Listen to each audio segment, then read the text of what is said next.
Hello, আসসালামু আলাইকুম। Welcome back to my page Mary's kitchen and blog. এখন পায়েস তৈরি করছি। 1 কেজি দুধ দিয়ে দিলাম, তার ভিতরে পোলাও চাল আমি 6 মুঠ দিয়ে দিলাম। পোলাও চালগুলি অবশ্যই রাতে ভিজিয়ে রাখতে হবে, সকালে উঠে একসাথে দুধে দিয়ে দিতে হবে। এখানে চিনি দিলাম, যে যেমন মিষ্টি পছন্দ করেন ওই রকম দিয়ে দিবেন। আমি মিষ্টি খাবারে ব্যালেন্সের জন্য একটু লবণ দিয়ে দিলাম।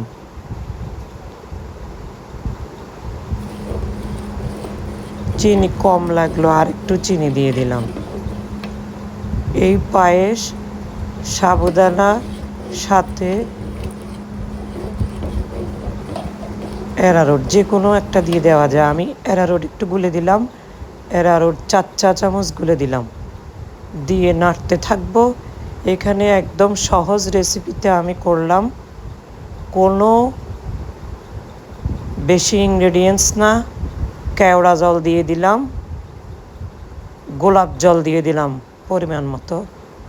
প্রথমে এলাচের গুঁড়ো দিয়ে দিলাম।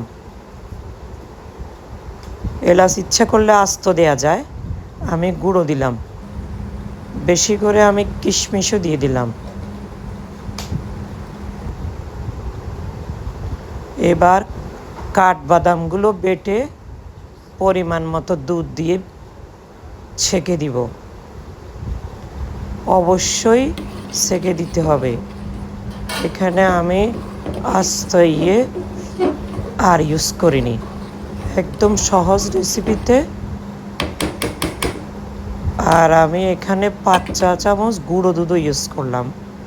কোনো ডানো ক্রিম দেই নেই, কোনো কনডেন্স মিল্ক দিই নেই, একদম সহজভাবে তৈরি করতেছি। বাদাম বেটে দিয়ে দিচ্ছি। মোটামুটি পায়েস রান্নার শেষ পর্যায়ে।